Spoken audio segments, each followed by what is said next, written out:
नाम था विदुर जी की पत्नी का? जम के बोलो जल्दी। पारसंवी बोलो जरा, जम के बोलो।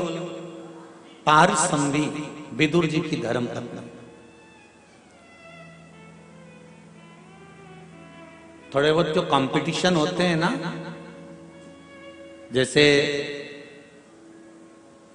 मुंबई के माहेश्वरी समाज द्वारा बहुत अच्छे अच्छे कंपटीशन होते हैं, अग्रवाल स्वामी द्वारा कंपटीशन होते हैं, अच्छा लगता है। उसमें ऐसे प्रश्न, वहां से खबर आती है कि गुरुजी कोई प्रश्न ऐसे लिख के भेजो और उसका उत्तर लिख के भेजो जिससे हम हमारी समाज में पूछें और उसका उत्तर ढूंढने में इनको आनंद आए, समय लगे, और फिर जब रिजल्ट आए और हम उनको जब पुरस्कार करें तो हमको भी गौरवता महसूस हो कि कोई चीज दी गई।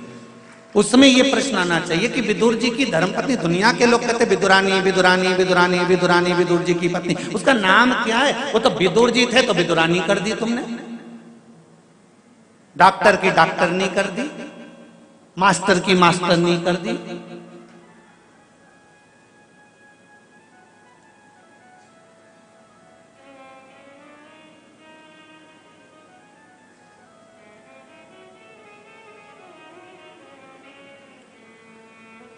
अब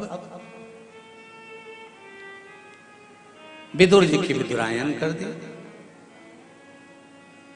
पारसंवी विदुर जी की धर्म पत्नी।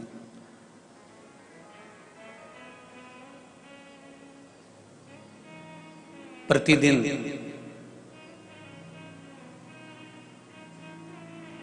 एक बेल वृक्ष के नीचे जाती थी, कंकर उठाती थी, बेल वृक्ष के नीचे रख देती थी और एक लोटा जल जो घर से लेकर जाती थी, स्मरण करती करती करती करती करती करती शिव को चढ़ाकर आ जाती थी।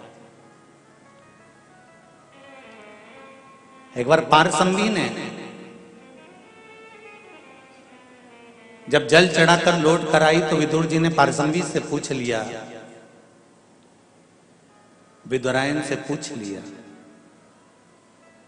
आज तुमने भगवान शंकर से क्या मांग लिया जो इतनी प्रसन्न दिख रही हो? तो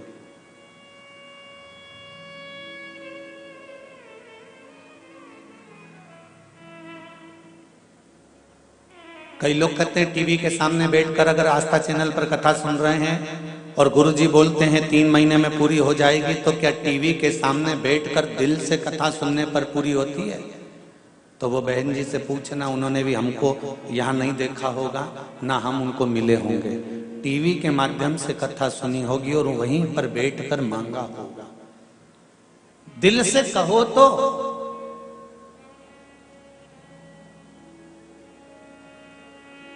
तुलसीदास जी कारागार में बैठकर जब हनुमान चालीसा की रचना करते हैं तो बंदर टूट पड़ते हैं अकबर के उस नगर में और तुलसीदास जी को कारागार से मुक्त करना पड़ता है।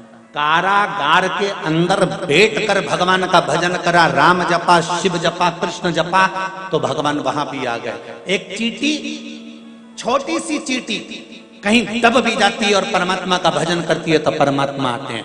हाथी का पांव मगर ने पकड़ लिया तो परमात्मा आते हैं। 7 ताले में बंद होकर भी आप भगवान को पुकार रहे हो और दिल से पुकार रहे हो तो परमात्मा मिलेगा जरूर। भगवान की भक्ति अगर दिल से कर रहे हो तो वो सुनेगा जरूर, मिलेगा। आप में से कई लोग ऐसे भी होंगे जिन्होंने शिव जी से विनती करी होगी कि एक बार हैदराबाद में शिव महापुराण की कथा जरूर हो जाए। और बाबा ने सुनी कि नहीं सुनी?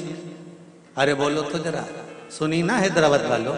दिल से सुनी और बाबा सुना, कथा हुई। बाहेती परिवार को बाबा ने कृपा करी और बाहेती परिवार ने ये कथा का आयोजन रखा।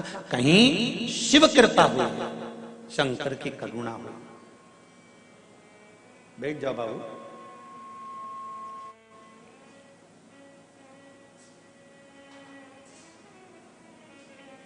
शिव कृपा होती है, शिव करुणा करते हैं, तब कोई सुख का अनुभव होता है।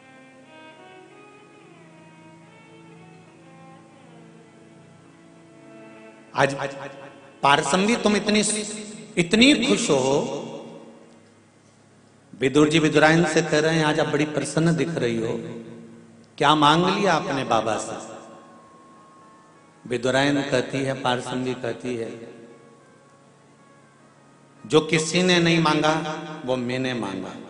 दुनिया के लोग मंदिर में जाते हैं तो भगवान से कहते हैं भगवान मुझे ये दे दो, भगवान मुझे वो दे दो।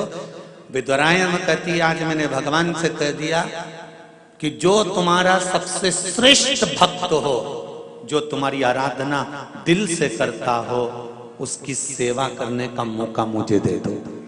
पारसंगी कहती है जो तुम्हारा श्रेष्ठ भक्त हो, जो तुम्हारी सेवा दिन रात करता हो, दिल से करता हो, दिखावे से नहीं, हृदय चित्त से करता हो, उसको मुझे सेवा का मौका दे दो। भगवान विदुर जी महाराज को हंसी आ गई और विदुर जी ने कहा विदुरायन से, घर में कुछ भी तो नहीं रहता, तू क्या देगी उन शंकर के भक्त को? सेवा करने वाले को भी तो सेवा की जरूरत पड़ती है, तो क्या प्रदान करेगी? तो विदुरायन कहती है, पारसंगी कहती है जब मौका मिलेगा तब सोचेंगे। इनको ये नहीं मालूम था कि शंकर का गुणगान करने वाले, शिव की भक्ति में डूबने वाले, शिव की सेवा करने वाले कोई दूसरे नहीं होंगे। विदुर जी को मालूम नहीं था कि दुर्योधन ने 56 भोग बनाकर रखे थे, ढेर सारे पकवान बनाकर रखे थे, और जिसके घर में वीआईपी पार्टी होती है व्यक्ति वहां जाना पसंद करता है, पंगत में भोजन करना पसंद नहीं करता। अगर भगवान कृष्ण चाहते तो वीआईपी पार्टी में चले जाते, भगवान कृष्ण चाहते तो दुर्योधन के घर चले जाते, भगवान कृष्ण चाहते तो 56 भोग खाने चले जाते, भगवान कृष्ण चाहते तो 56 मेवा पकवान पाने के लिए चले जाते। पर उन्होंने 56 भोग त्याग दिए और जो विदुरानी ने मांगा था कि शिव के सेवक, शंकर के भक्त की सेवा मुझे करने का मौका मिले, और कृष्ण दौड़कर विदुरानी के घर चले जाते हैं। ये शिव कृपा से मिलता है।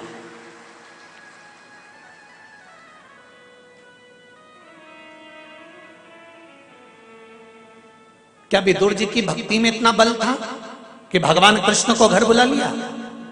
अगर कोई आपसे प्रश्न करे कि विदुर की भक्ति में बल था कि भगवान कृष्ण विदुर जी के घर पर गए, कि विदुरायन में बल था कि भगवान शंकर के, भगवान कृष्ण विदुरायन के घर गए, तो आपको कहना पड़ेगा कि पारसंगी विदुरायन का वो बल प्रबल था, पारसंगी विदुरायन का वो हृदय चित्त प्रबल था, जो शंकर से कहा था उसको शिव को पूरा करना था, इसलिए 56 भोग छोड़ दिए और भगवान शंकर के वो परम आनंद करने वाले मेरे कृष्ण विदुरायन के दरवाजे पर जाकर पहुंच गए। और क्या मिला खाने के लिए?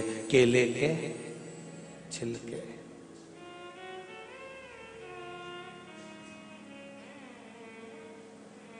किसी ने अंदाजा लगाया?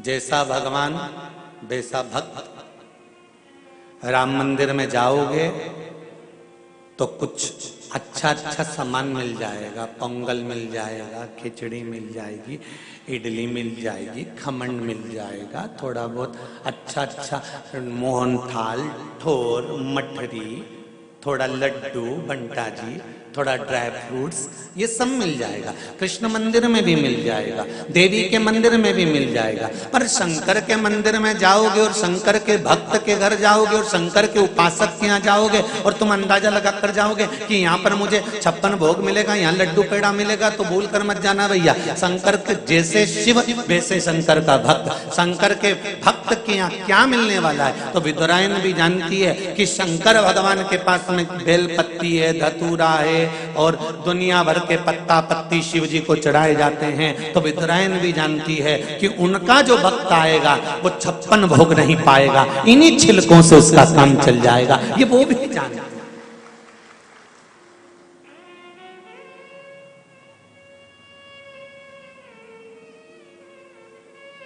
बहुत वीआईपी को बुलाओ ना तो वीआईपी जैसी व्यवस्था करना पड़ती है, साधारण को बुलाओ तो साधारण जैसी व्यवस्था करना पड़े ना। जरूरत है ही क्या? आए खाए पिए मौज करे चल जाइए।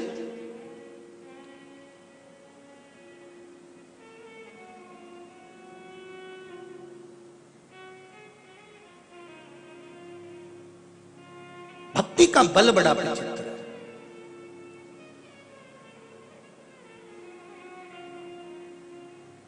और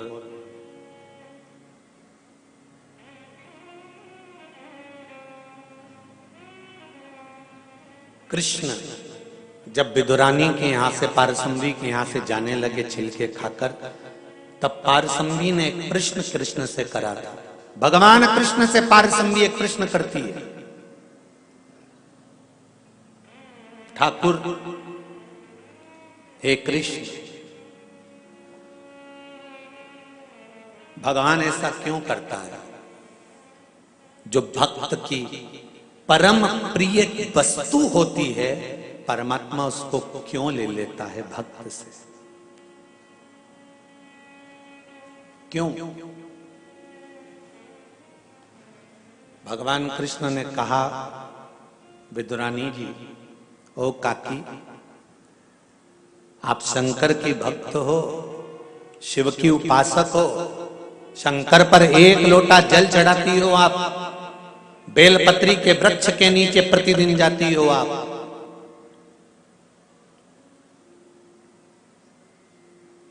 जिस बेलपत्री के वृक्ष के नीचे 64 योगिनियां, 33 कोटि देवी देवता एक बूंद जल का इंतजार करते हैं, उस बेलपत्री के वृक्ष के नीचे आप जाती हो, साधारण नहीं है।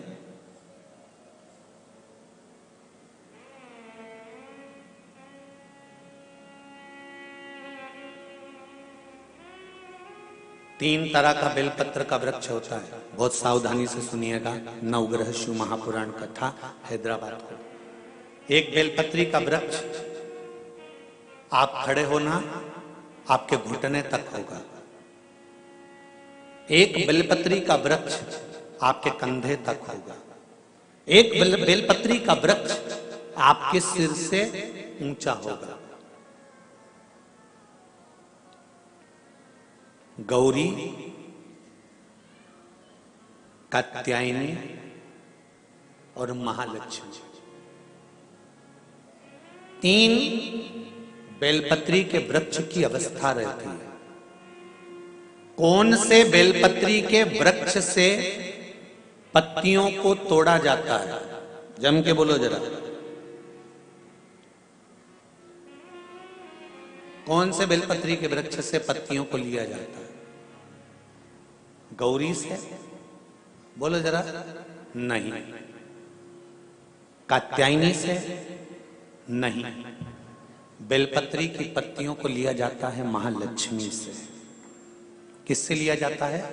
महालक्ष्मी से, जो तुम्हारे सिर से ऊपर हो, जिसकी छाया तुम पर पड़ रही हो, ऐसा वृक्ष, बड़ा वृक्ष होना चाहिए, जिससे पत्ती को लेकर जब हम शंकर भगवान को समर्पित करते हैं, तो लक्ष्मी को जब हम लेकर आते हैं और भगवान शंकर को जब देते हैं और उस पत्ती को हम वापिस जब उठाते हैं, तो भगवान महालक्ष्मी को अपने घर में प्रदान कर देता है।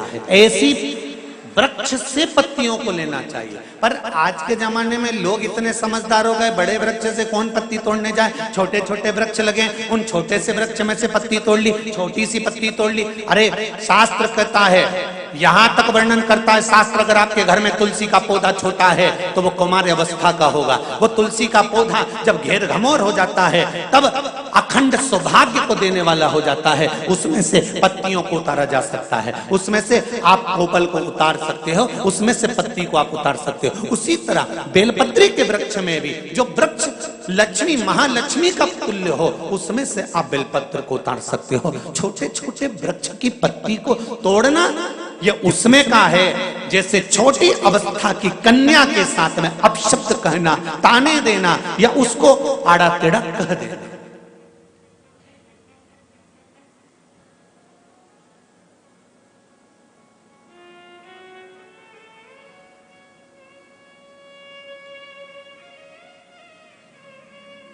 नवरात्र में कन्याओं का भोजन कराती हो कि सौभाग्यवती माताओं का भोजन कराती हो? जल्दी बोलो।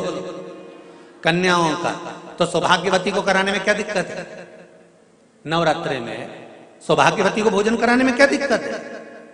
पर दुनिया के लोग कहते हैं कि नवरात्र में कुंवारी कन्याओं का भोजन कराना चाहिए। और जब सौभाग्यवती माताओं का भोजन होता है, सुहागन करते हो, जब तुम्हारे घर में जब सुवासनी करते हो, सौभाग्यवती माताओं का भोजन करते हो, तब कुंवारी कन्या का भोजन कराते हो क्या? नहीं, उस समय सुहागन माताओं का भोजन होना जरूरी है। ये एक अवस्था होती है कि कब कुंवारी कन्या को भोजन कराना है, कब सौभाग्यवती को भोजन कराना है, कब बटुकों को भोजन कराना है, कब ब्राह्मणों को भोजन कराना है, कब ब्राह्मण के बच्चे को भोजन कराना है, कभी साधु संत सन्यासी तपस्वी साधक उपासक को भोजन कराना है। एक समय की अवस्था होती है। जैसे जिसकी पत्रिका में मंगल होता है, जिसकी राशि के अंतर्गत मंगल होता है और उसका विवाह नहीं हो रहा, या मंगल होने के कारण बस उसको तकलीफ आ रही है, या विवाह हो भी गया तो संबंध टूटने जैसा हो गया, कहीं कहीं अदालत में कार्रवाई चलने लगी, कहीं कहीं विवाद जैसी स्पर्धा उत्पन्न हो गई, कहीं कहीं विवाद सामने आ गया, तो उसको कुछ नहीं करना चाहिए।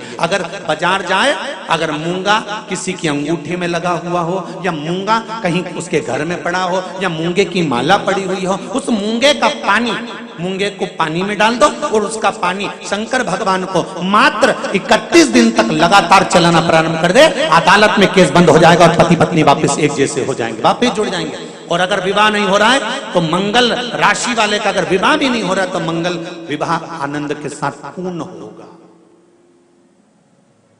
ज्यादा भटकना, बस 31 दिन तक मूंगे का पानी, जो मूंगा